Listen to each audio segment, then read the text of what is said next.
O assunto é a reforma da Previdência. Denise Campos de Toledo, um convidado no Jornal da Manhã. Denise.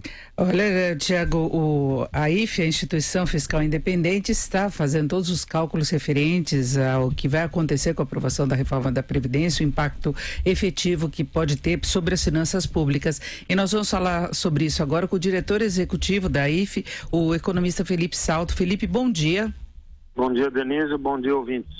Bom, Felipe, vocês detalharam aí o impacto, por exemplo, o regime geral pode representar uma economia de 715 bilhões de reais no horizonte de 10 anos. Então, eu queria que você contextualizasse esses valores todos por segmento, tendo em vista a economia prevista pelo ministro Paulo Guedes de 1 trilhão e 100 bilhões, um pouquinho mais do que isso. Parece que a IFE trabalha com um número um pouquinho menor.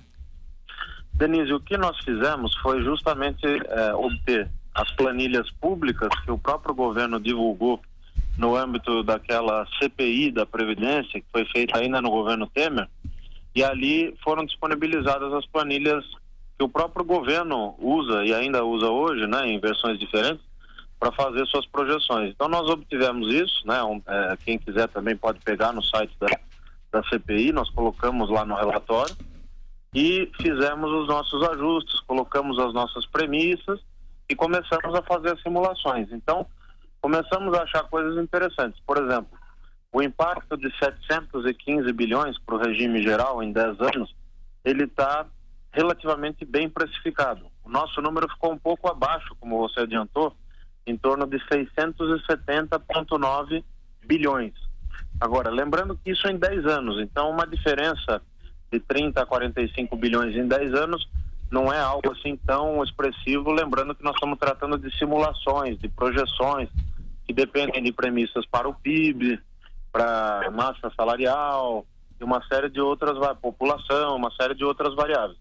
Então, o primeiro dado importante é esse, é uma economia importante no regime geral, né? A gente ainda está fazendo as contas por caso do servidor, e quando a gente abre esses dados do regime geral, o peso de cada componente é muito significativo. Por exemplo, o mais importante é a chamada aposentadoria por tempo de contribuição, que não é aquele pessoal que ganha um salário mínimo, é quem está ganhando acima disso até o teto de R$ 5.840. Isso pesa 352,2 bilhões, então é bastante significativo. Então, seria a medida mais importante, é esse tempo de contribuição, a definição. A fixação da idade mínima e o aumento do tempo de contribuição de 15 para 20 anos, essas duas medidas são as mais importantes, elas são o coração da reforma. Por quê? Porque elas vão incentivar que as pessoas fiquem mais tempo no mercado de trabalho, elas estão adequando as regras de previdência aos dados populacionais e aos dados de, como a gente chama, sobrevida. Quer dizer, uma pessoa hoje com 60, 65 anos, ela vive mais 18 anos em média. Então, isso é interessante porque significa que é possível aposentar-se um pouco mais tarde, né? Contribuir um pouco mais para que, em benefício da sua própria aposentadoria e da aposentadoria dos outros, né, cidadãos. Então, claro, as pessoas sempre podem questionar, mas como que a gente vai conseguir trabalhar mais tempo, etc. Ora, isso é uma questão que a gente precisa resolver com crescimento econômico, com medidas que ajudem a melhorar o mercado de trabalho, a gerar empregos de boa qualidade, recuperar os setores que agregam maior valor, os serviços mais sofisticados, a indústria. Então, não dá para depositar na Previdência Social as nossas angústias e as nossas perspectivas e expectativas a respeito de todos os outros problemas que acometem os brasileiros hoje. Agora, Felipe, essa projeção que você tem de 352 bilhões por tempo de contribuição, então está incluindo também a alteração em relação à idade mínima? Sim. O que nós fizemos, Denise, foi justamente tentar simular da forma mais fidedigna possível as regrinhas que estão sendo propostas e alteradas no texto da PEC, a proposta de emenda à Constituição. Sendo a principal delas a fixação da idade mínima em 65 anos para homem e 62 para mulher, e o aumento do tempo de contribuição de 15 para 20 anos. Agora, esse estudo também contempla a mudança para os servidores? É a segunda etapa que nós vamos fazer, porque lá na Instituição Fiscal Independente começamos fazendo as contas pelo BPC, que é o benefício de prestação continuada, depois fizemos o abono salarial e agora tivemos esse grande esforço no último mês de fazer a conta para todo o regime geral, que é o que nós estamos apresentando ontem e hoje, né? E agora explicando isso. Agora Felipe, seria uma perda muito grande a alteração do BPC, que parece que deve acontecer mesmo, porque as lideranças partidárias estão defendendo isso? O BPC é calculado em 28,7 bilhões em 10 anos. Agora, o que eu costumo dizer é o seguinte, tudo é relativo. Se você comparar esses 28,7 com os 352 que eu mencionei do tempo de contribuição, ou com uma prévia do efeito dos servidores, que a gente sabe que é algo entre 100 e 150 bilhões, parece pouco. Mas no momento que nós estamos vivendo, cada centavo é importante.